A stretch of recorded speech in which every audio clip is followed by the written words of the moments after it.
And a very warm aloha, folks. Thank you very much for tuning in to this edition of Five Questions, found on KHVHradio.com, HawaiiReporter.com, and broadcast right here on News Radio 830 KHVH. It's a delight to get together with Paul Wescott. Paul is with the White House Brief. And Paul, first of all, aloha, and thank you for being with us. Aloha. Thanks for having me. Paul, it's simply called Five Questions, and that's what we have for you today. So I'd like to jump in with question number one. In covering White House and Washington politics, what has surprised you most about the beat that you cover and the people that you deal with there? Well, I always knew it was going to be a high-intensity, long-hour type of workday. I would say the biggest thing that kind of surprised me was it was amazing that the people who work on the White House side of things at the Capitol, they're working as hard as I am. I mean, we are going 24/7. They have to keep up with the news cycle.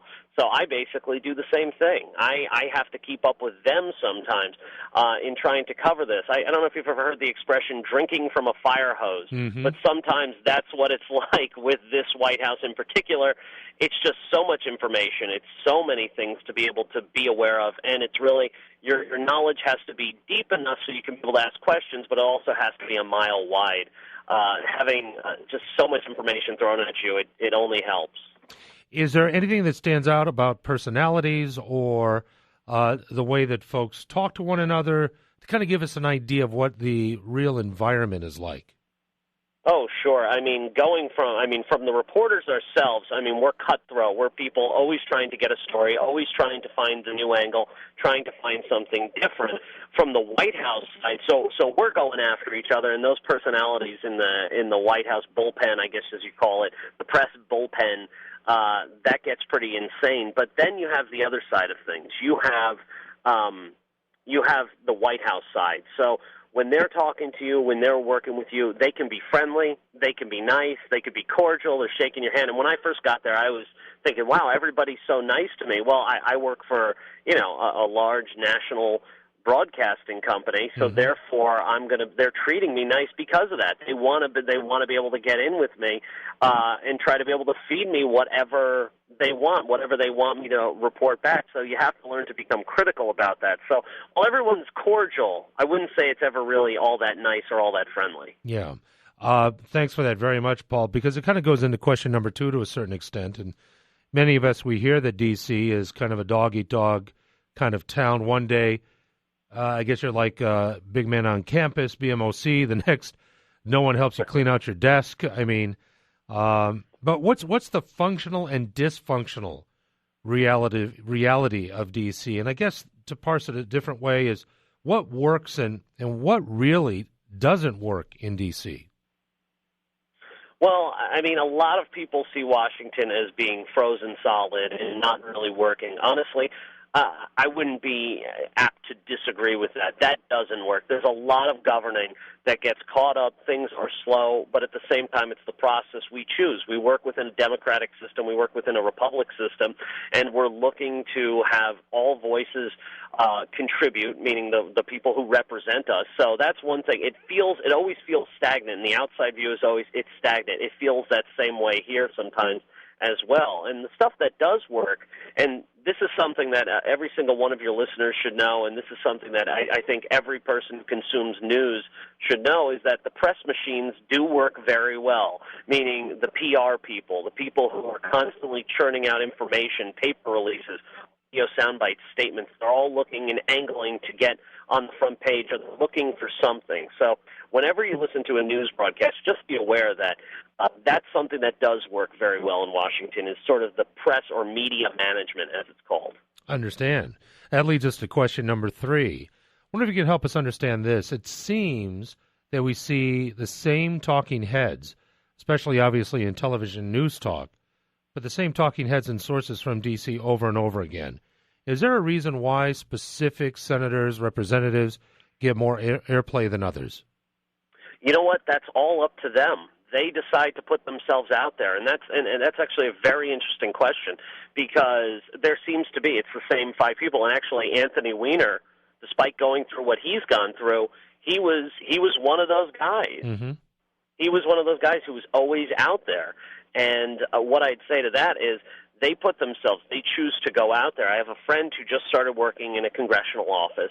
I don't show him any favoritism, I promise. But he started working in a congressional office, and he's like, how do I get my guy on TV? I'm like, just offer him. That's all you ever have to do to get somebody on TV. You have to offer him up. You give the press an angle, and he has to be willing to say something that's substantial, that's different from the rest of the pack. Because if you're repeating sound bites, nobody wants to put you on. Nobody wants to speak to you. But if you're saying, oh, this is something different, here's how I want to change this policy, then people will listen and microphones will come to them.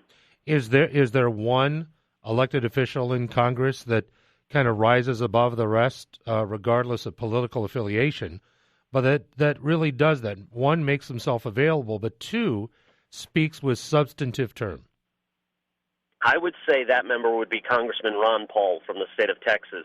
He's somebody you've heard about nationally for a very long time. He's running for president this time around.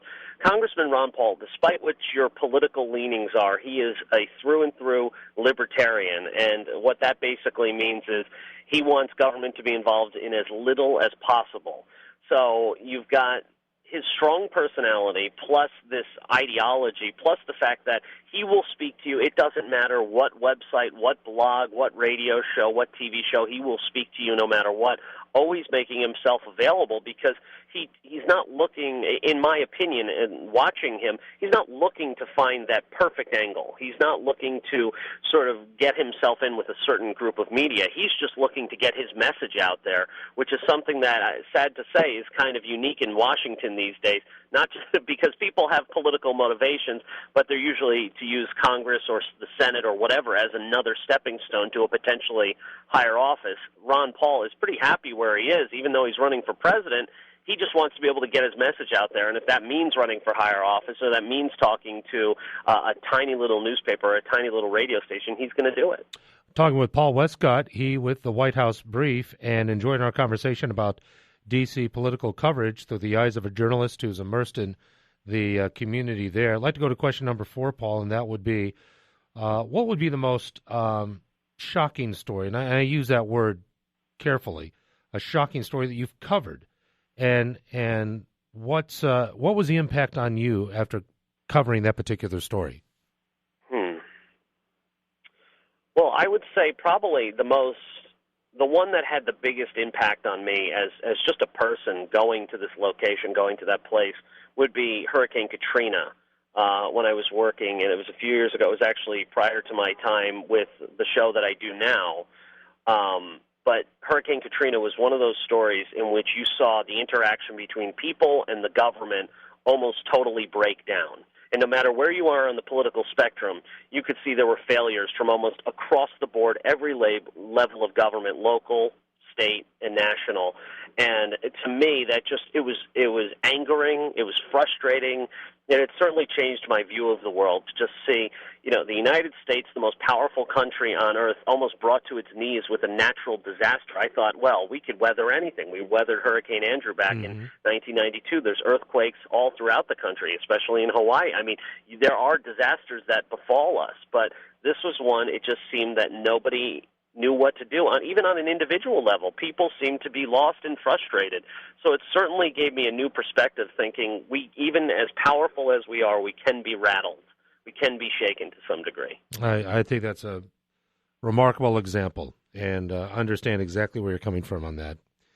We do have 5 questions. Here's our 5th for you. But before we do that, Paul, tell us about the White House Brief, and can we join you at any point? Oh, absolutely. And, you can listen on the iHeartRadio app on your BlackBerry, iPhone, Android, iPad, whatever, anything that distributes digital audio, you can listen to it on, and online at allpoliticsradio.com. And I give not only some background on what's going on in Washington, but I look at elections, I look at other national news.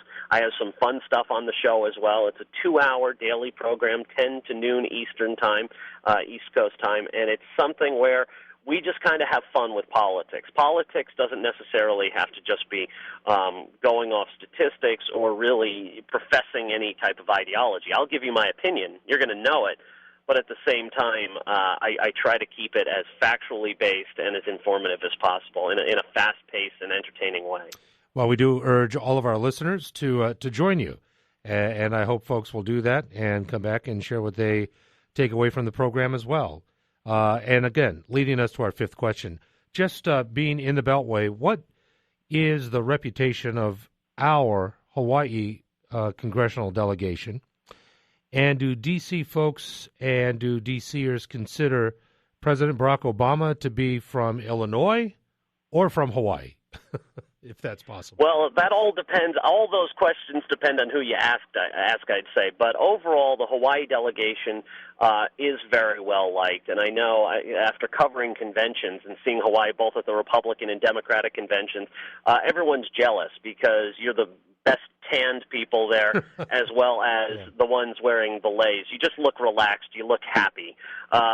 There's so many places around the country that are kind of upset, that are in harder times. And even though Hawaii is going through it, I think the delegation does represent, and it's interesting, it represents the people in a way that they're always smiling, and they're always nice to me, no matter what, because there's some congressmen, there's some senators, they shut down when you even approach them. Mm-hmm. Hawaii delegation isn't exactly like that.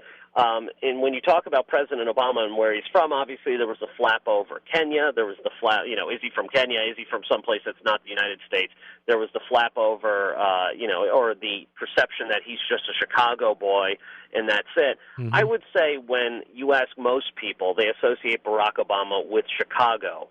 But when you say he's from Hawaii, it's actually a really interesting response you get from him. Now, I've never been to Hawaii, but it's sort of an interesting thing. When you say he's from Hawaii, it kind of gives you a fuller appreciation saying, because you always think as somebody from the Northeast and somebody from, the continental 48, I always think of it as, it's Hawaii and Alaska out there someplace else. But it really brings it home when your president was born there. Right. It makes it gives you a different perspective on things, and you say, okay, we are a large and a very, very large land-wise and population-wise and diverse-wise country.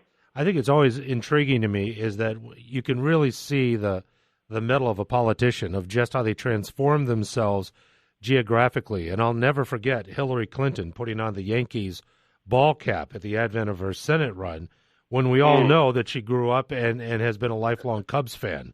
And it was just, that's how easy it is, I guess. So, same thing. Oh, yes. Yeah. You put on the cap, you smile the right way, and you eat a New York hot dog, and you're okay. Right, exactly. Which I could do pretty much every day if I given the chance. I'd have no problem with that whatsoever. Well, listen, we have thoroughly enjoyed this so much, Paul. We'll put the invitation out one more time, would you please, for the White House brief, please? Oh, absolutely. Please come and join me. White House brief every single day, 10 to noon Eastern time. You can find it, and it loops 24/7 after that, so you can come anytime, day or night. I know we have some listeners from Hawaii, so get your friends involved. You can not only find it on the BlackBerry, the iPhone, the Droid, but the iPad and online 24/7, allpoliticsradio.com, and select stations across the nation. Not in Hawaii yet. Well, we hope that the next time we talk, it's actually here in Honolulu. We thank you so very much, Paul. Wish you all the best, and thank you. Hey, I appreciate it. Take care. Bye now.